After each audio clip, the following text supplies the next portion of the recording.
Good afternoon, everyone. My name is Tim Richards. I'm the Technical Services Manager of the Managing General Agents Association. And on behalf of the MGAA, I'd like to welcome you to our briefing this afternoon. This is being delivered by Mills and Reeve on the subject of breach of the general prohibition and acting without permission. Before I introduce our presenter, I'd just like to run through a few housekeeping points. So firstly, please ensure your microphone and camera are turned off. If you'd like to ask a question, feel free to use the chat button at the bottom of your screen. Time allowing, these will be asked and answered at the end of the event. If we run out of time, questions will be answered post-event, and this presentation is accredited for CPD points if relevant to your ongoing professional development programme. The briefing is being recorded, and a link to the recording will be issued post-event, together with the slides and our feedback survey. Please take the time to complete our survey, which will take no longer than 2 minutes. This allows us to deliver the best possible future events to our membership. So today's briefing is on the subject of breach of the general prohibition and acting without permission from Mills and Reeve. Let me introduce you to our presenter, Rachel McDonnell. Rachel is a specialist dispute resolution lawyer and has been helping clients to resolve their disputes for over 15 years. She has extensive experience in high-value corporate and commercial litigation, banking and financial services litigation, alternative dispute resolution and financial services, contentious regulatory matters, including enforcement proceedings and internal investigations. Rachel worked for a leading global firm in the city for over a decade before moving to Mills and Reeve in 2021. So without further ado, enjoy the briefing, everyone, and over to you, Rachel. Thanks ever so much, Tim. Thanks for that welcome. And I've just realised that middle sentence there in that slide is really long, so I should cut it down a bit in terms of my experience. I wanted to start the session by saying that firms and individuals carrying on regulated business without requisite authorisation is something that's really clearly on the FCA's agenda. They produce a perimeter report every year in which they talk about those issues, but also it also has a section in their annual report. Last year, they flagged that they were continuing to see significant increases in firms and individuals carrying out regulated business without authorisation. And in 2021, they said that they issued 1,400 alerts on their website about these firms or individuals, which is 18% up on the previous year. And also that they opened 842 inquiry cases relating to reports of potential unauthorised business. So it is something that's really firmly on their radar. But that said, it also is quite a complicated issue and often not clear-cut. We're regularly asked to advise on whether something is or is not a regulated activity. What I want to do in the next 35 minutes or so is to try to distill some of these issues down into something that's a bit easier to digest because of how technical the matter can be. So moving on to the next slide, what we're going to look at is what it means to breach the general prohibitions and the consequences of doing so, how this differs from being authorised but acting without permission, and then we'll talk about what to do if you identify a breach. And finally, we'll end with some questions. But before we start in full, I wanted to run a quick poll. And the answers to this question is going to really give a bit of a guide as to the regulated status of the people who joined today.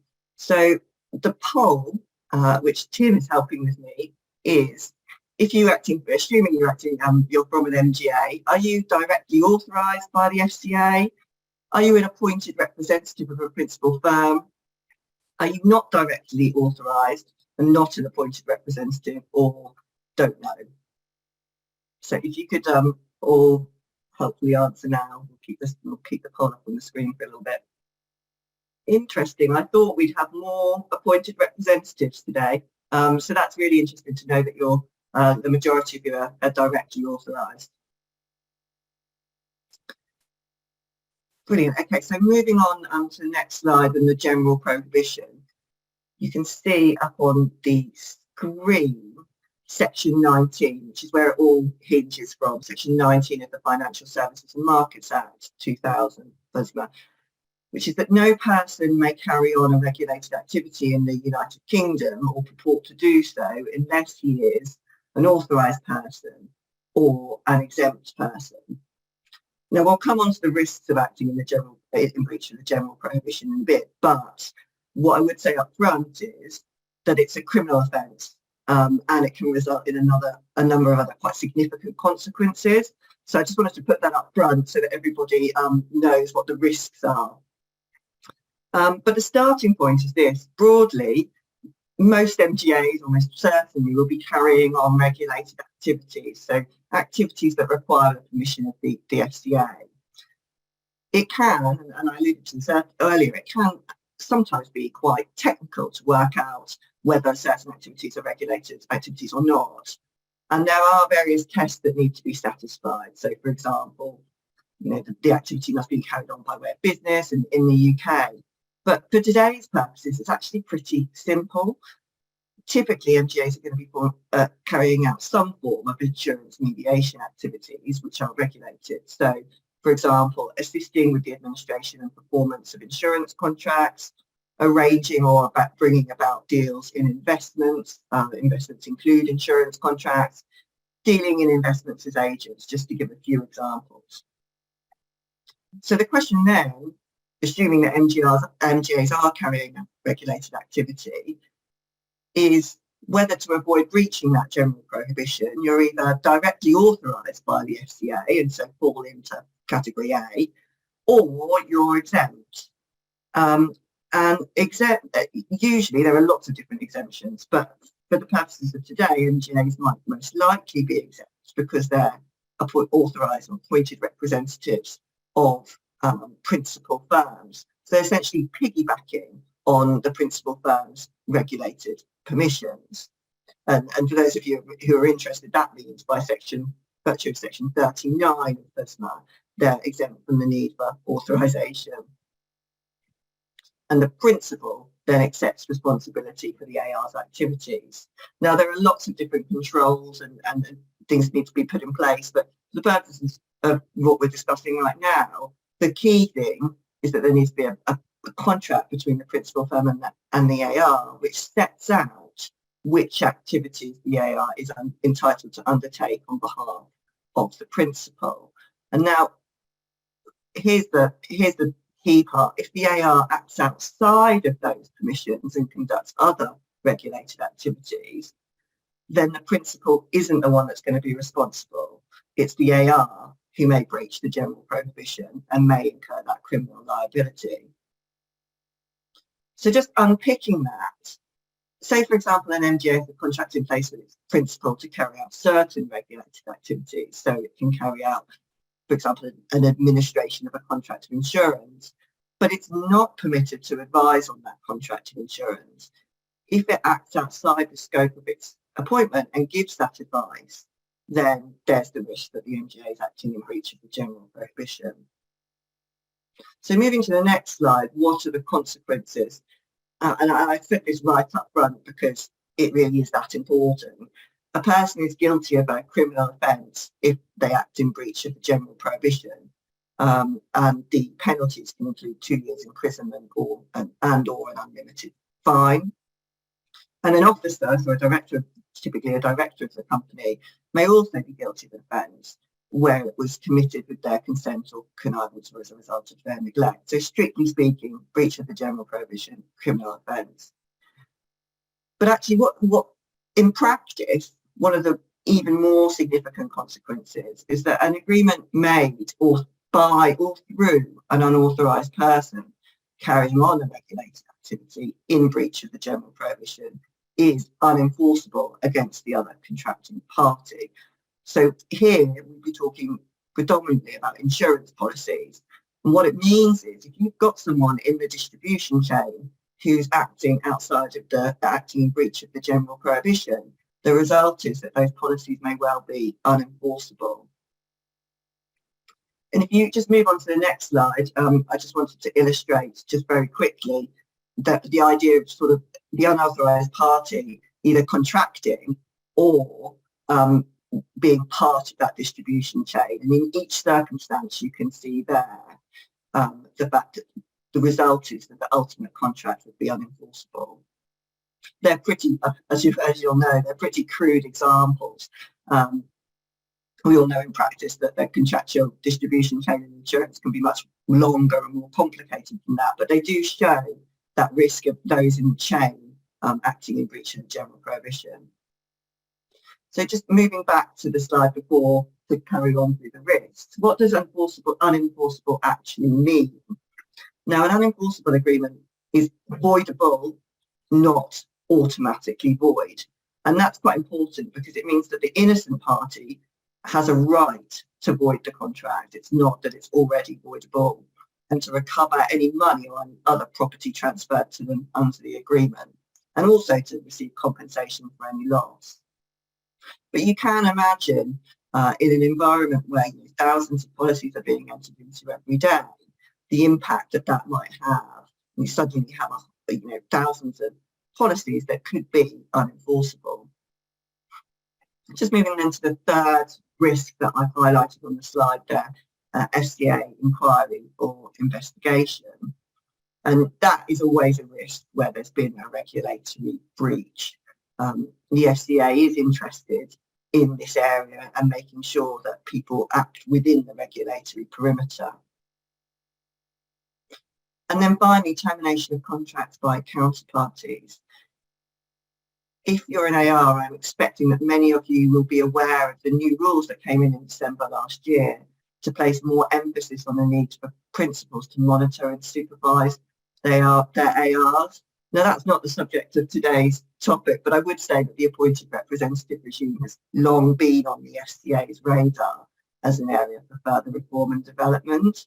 And as long ago as 2015, I acted for the CEO of a compliance network, which involved hundreds of ARs.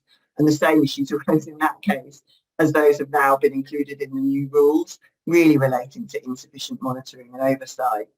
Just as a word of warning, in that case, the CEO was ultimately fined around 86,000, and that was after several years of enforcement action, ending with trial in the upper tribunal. So the challenges of the AR system, I guess that's to go to say, the challenges of the AR system not to be underestimated. But what's interesting really about the new rules, along with the myriad of new expectations that the FCA has sort of solidified and codified in the FCA handbook, is the new guidance in relation to ARs acting in breach of the general prohibition. And it's not up on the slide there, but the reference for anyone who's interested in the FCA handbook it's the supervision sourcebook 12.6.1, which says that it may be appropriate for principals to terminate contracts with their ARs if they become aware that that AR has carried on regulated activities in breach of the general prohibition. And so as a result, there's now clear guidance that principals should consider terminating their relationships with ARs if they act in breach.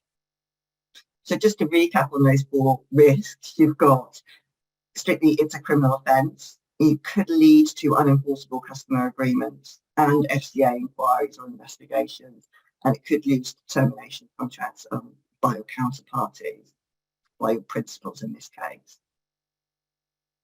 So moving to the next slide, I really want to demonstrate the difference between the general prohibition and one on from there as well, please, Tim.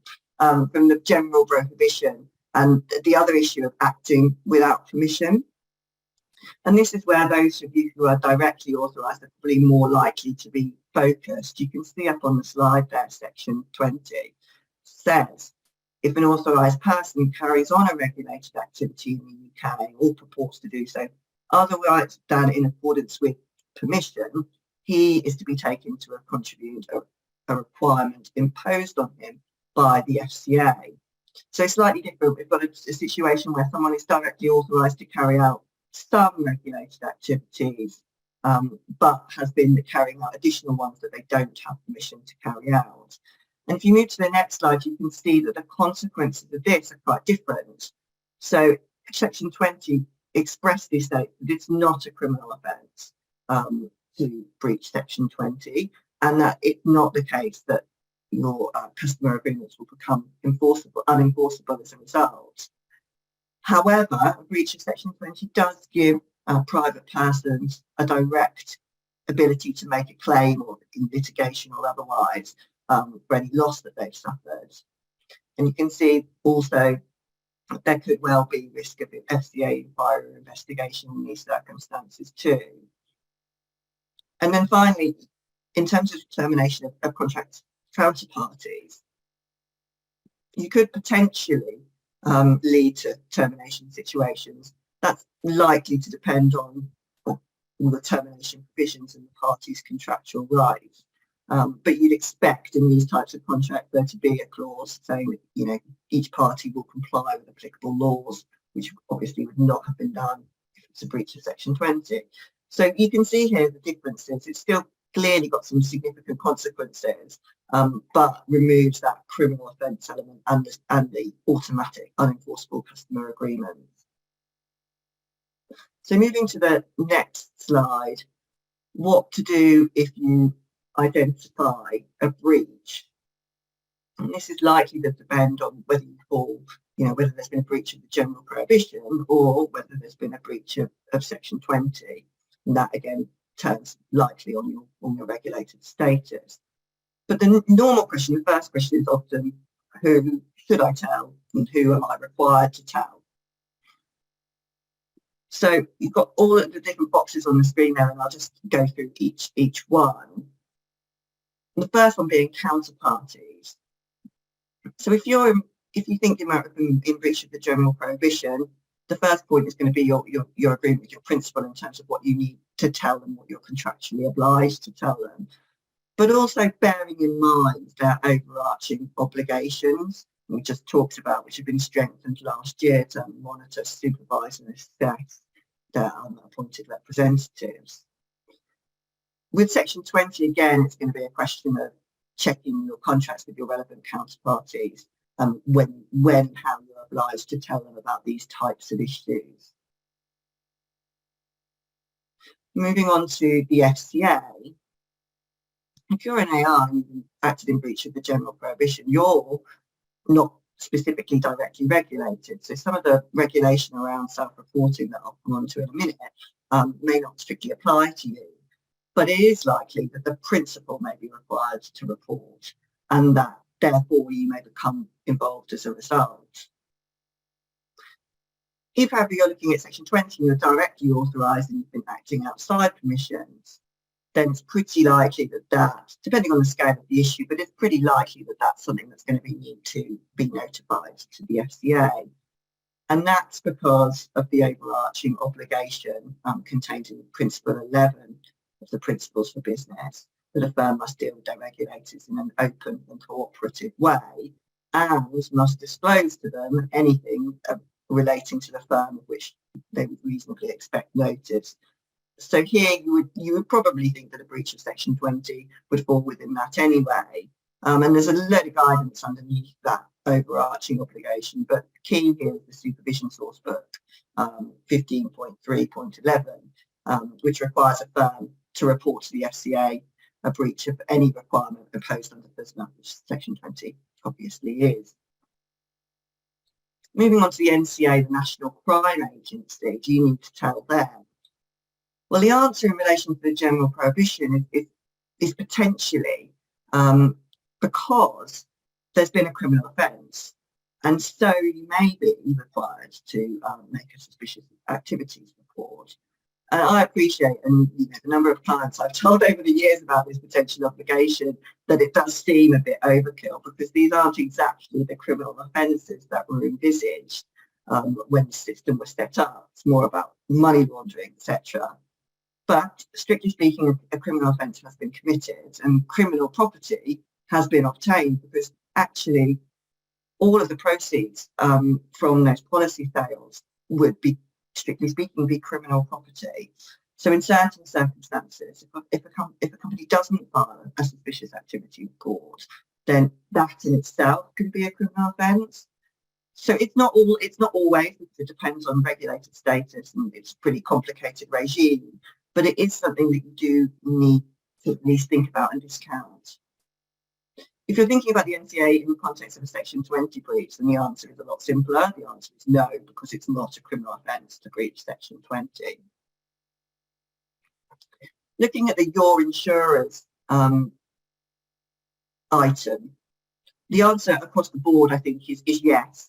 You should think about whether you need to notify your insurers, because there may be cover available to deal with compensation or investigation costs, thinking about your D&O cover, potentially your employee fidelity cover, professional indemnity, corporate expenses cover. The matter I was talking about earlier, I did under, when we went to the upper tribunal, I did under a D&O policy. And by the time we were finished, almost £500,000 had been spent on the cost of that action.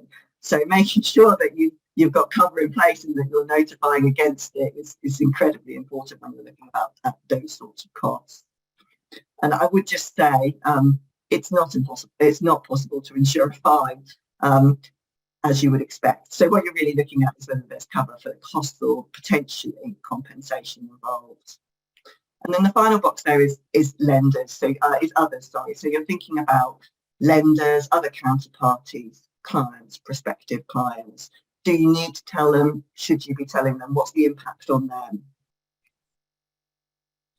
So that's who to tell.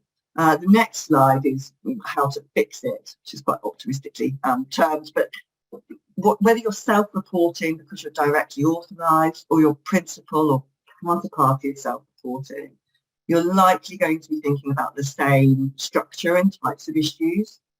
And the key purpose in every case is almost always to demonstrate to the FCA that it's being taken seriously and is under control. It may be that, depending on the issue, that all of these things don't need to be undertaken, or that you can shortcut some parts. I had a case last year where we were able to quite quickly fix the business model of the client and therefore fall outside of the regulated perimeter, which enables us to shortcut a lot of this work. But it's useful as a starting structure in any case. So you can see in the first box, identify the issue. So explaining the background to the issue, including how it came about, and understanding the timeframes at play, because that enables you to scope how many customers might have been affected during what time periods. And the second box is assessing the impact. And the way we tend to look at it is assessing the impact on past, current and future business with a particular focus on customers. The key focus for the FCA will typically be whether the issue has led to a risk of customer harm. So have customers been affected by the fact that there's been this breach? And it's not about whether there was actual harm, it's whether there's a risk. Because if you got lucky and the customer wasn't harmed, then that doesn't mean that there's not something serious to be considering. So, of course, one of the FCA's operational objectives is to protect consumers, and if there is a risk, then this needs to be considered and analysed. And often you hear clients saying, well, there was no actual customer harm in this case, just because we didn't have the correct permissions or we were doing a particular type of work. The customers weren't really affected. And I do get that fairly regularly. I guess the question the FCA will also always have, and so the question that I always have is, how do you know that?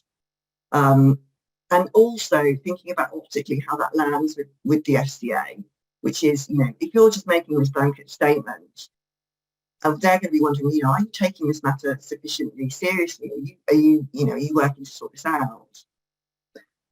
So just to give you some examples of considerations and analysis that might be helpful with that assessment, there's always a bit of an element of a sort of gap analysis, which looks at what controls you should have had in place for those activities. And actually, what was the impact of not having those controls in place?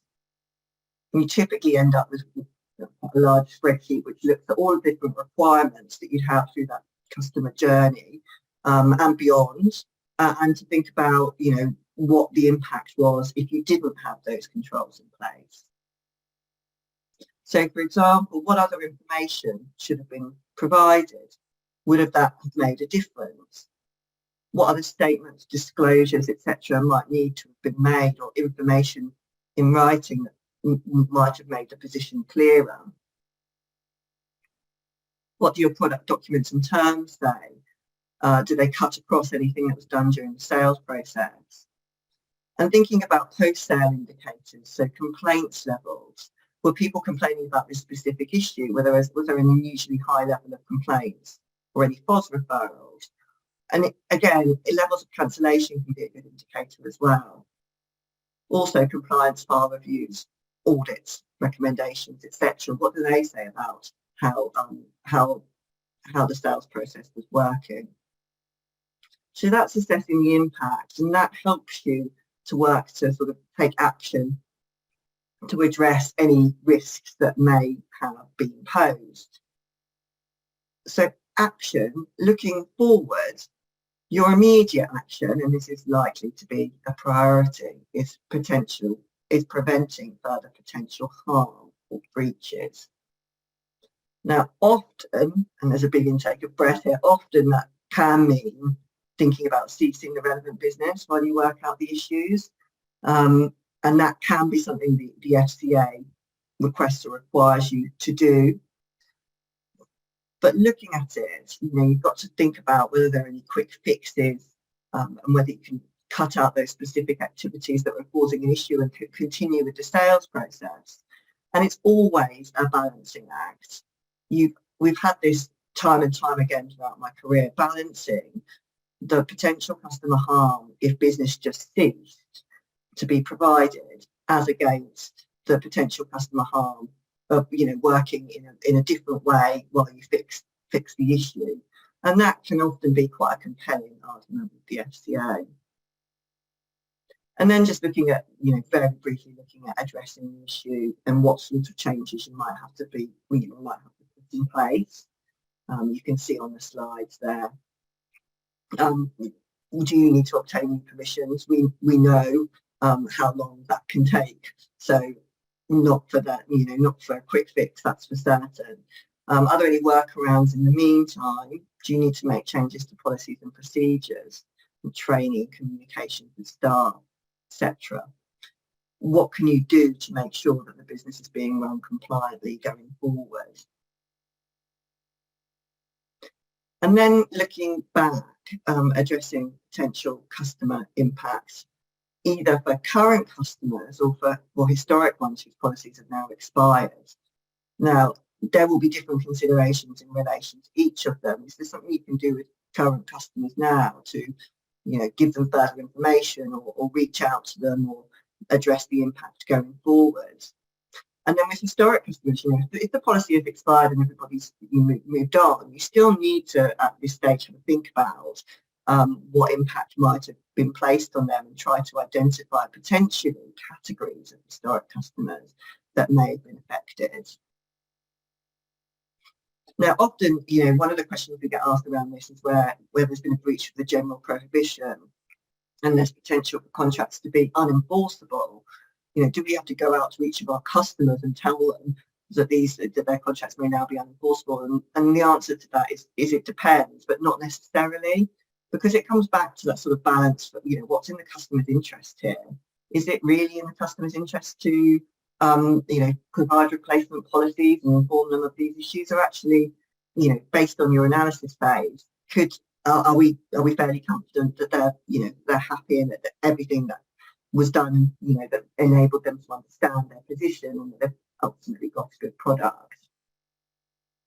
And just finally on customer contact, you might take a blanket approach or a targeted approach to customer contact, depending on your assessment of the impact of the issue. Sometimes you don't need customer contact at all. And it's very difficult for me to give any firm guidance on what that content or contact might really look like, because it depends really on the breach. So try and put that into an example. If you had been advising and you didn't have the permissions to do that, that looks very different from what could be considered a more technical breach, because a customer has understood them to be receiving advice and recommendations based on their best interest, when in fact perhaps you were only able to give them information about the product. And that's why the assessment stage is so important, really. So it enables you to scope the work going forward. And commercials are going to affect your approach too. So, for example, the issues around home insurance or car insurance, it could be worth hundreds of pounds for each individual, and that's going to mean that perhaps you want to do more case reviews or more customer contact to assess the position. If the issue is with sort of white goods warranty insurance and the impact might only be a few pounds per customer, then you may well be thinking about taking a bit more of a blanket approach depending on the numbers involved, because actually the internal cost of considering, reviewing cases, etc., is going to be much higher than the option of just offering a refund. Customer contact is really a topic in itself, and it's unlikely to be a one-size-fits-all approach. So I've worked on matters where you contacted categories of customers. I've worked on matters where blanket letters have been sent out saying, do you want a refund? It's a different approach for different issues. But the key when demonstrating that work is showing the FCA that you're being proactive and that they don't need to step in to tell you what you should be doing, because you can frame it in a way that best suits and is more proportionate to your business while still ensuring that customers' interests are protected. So that's sort of a very quick run through of the sorts of things that you might want to think about if you're trying to, or principal firms will be thinking about trying to fix these breaches. But what could you do now? So moving on to the next slide, I can tell you with some confidence that when these breaches occur and I'm first approached for advice, it can be a heck of a scrabble to work out what you can and should be doing at that stage. So it will depend largely, if you're an AR or if you're directly authorised, but there are some things that everybody can be doing now. From an AR perspective, you might want to be thinking about what are your principal permissions, and then what are you committed to do under your contract with the principal. That's just the starting point, because you clearly don't want to be conducting regulated activities that your principal doesn't even have permission to conduct. If directly authorised, then you're going to be thinking about your own permissions and making sure you're not contracting with other counterparties to conduct regulated activities outside of that. In every case, you're going to want to review what activities you are actually undertaking in practice to make sure you're not going beyond those permissions and conducting regulated activities that you don't have those permissions or an exemption for. And then the last 2 points are really around, coming back to something I alluded to earlier. Do you know how these issues would play out? Do you know what your contractual obligations and rights would be, and what your process, your principal might follow?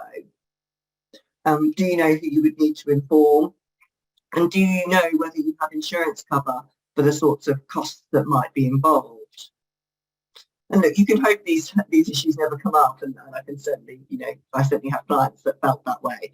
But it is better to be prepared for if they do. And I had a case a few years back where I was acting for a lead insurer who realised that the co-insurer was acting outside of its permissions. And we spent several weeks trying to get the co-insurer, who didn't think there was a problem, to cooperate with our request for information. And we had very little visibility about what was going on. We simply didn't have the ability to access the information we needed under the contract, or to require the co-insurer to provide it. So it's certainly something that's worth thinking about now and getting those arrangements in place rather than in a crisis situation. So I think that concludes the session on breach of the general prohibition acting without permissions. If you look at the learning objectives on the next slide, we've covered the differences between the two breaches and the consequences and practical steps to take. I think really the key takeaway here is that prevention is better than cure, given some of the risks involved.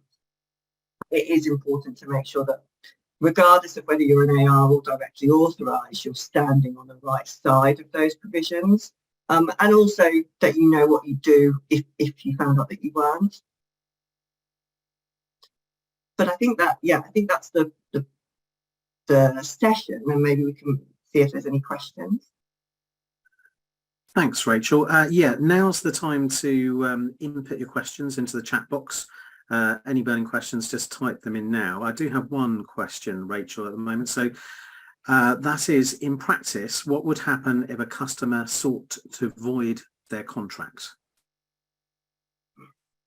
Yeah, okay, so this is a situation where there's been a sort of general prohibition breach and leading to an unenforceable agreement. And so, yeah, that would be the case where there would be the contract would be voidable by the innocent party. What would typically happen if you weren't proactively going out to them and saying, you know, you have the right for a refund, is that they would be then coming to you saying, I understand my contract is voidable, and you would look to agree the amount of sort of compensation or refund between you rather than just letting them trot off to court and spend a lot of money doing something. It's worth noting that where that customer elects not to perform the policy, then they would need, obviously the policy would then be cancelled and the refund would be given. And also there are aspects in relation to, you know, where the claims have been made, etc. Probably worth flagging though that the court does have the power to uphold an otherwise unenforceable agreement. So if they think it's just inequitable to do so, that's something that they will do. And some of the considerations that they'll have will be around whether, you know, people were acting reasonably and they reasonably believed they weren't carrying on activities in breach of the general prohibition, or whether they knew, in the case of whether the third parties involved, whether they knew the third party was carrying on activities in breach of general prohibition. So there is that ability for the court to uphold those agreements, although in practice you would tend, for commercial reasons more than anything else, to seek to agree the level of compensation with the customer at that point. Great, thanks, Rachel. No more questions have come in so far, so I'll just give it another few seconds. So if you've got any questions for Rachel on breach of the general prohibition and acting without permission, please type them into the chat box and we'll get those across to Rachel. We've got about 20 minutes, so we've got plenty of time. And equally, if anything comes up, please do feel free to get in contact. There is one that's just come in, Rachel. I don't know if you want, I think you can see that one. Yeah, that's a really, really interesting question. I've looked at this in the past, and typically in terms of sort of motor insurance, isn't it? Where would a customer stand if an insurer avoided the policy, but it was legally required insurance and they have a claim to make? I mean, I think the insurer would probably not be the one looking to void the policy, because they wouldn't necessarily in this instance be they wouldn't be the innocent party. So it would be the customer that would be able to do it. But what's interesting, and there was a case, I can't remember the name of it now, there was a case a few years back around motor insurance, because it's a legal requirement to have it in place, and there are other types of insurance obviously that you're legally required to have as well. It does make issues around breach of the general prohibition much trickier, because you need to ensure continuity of cover. And so when you're looking at, you know, if customers are saying, oh, we want to cancel, essentially want to cancel our policy, well, actually, what does that, you know, really, can they do that? And would you should be having to put replacement cover in place in any event? So yeah, really good question. Thank you. Great, thank you. I haven't got any more questions at the moment, so I'll just give it a few more seconds.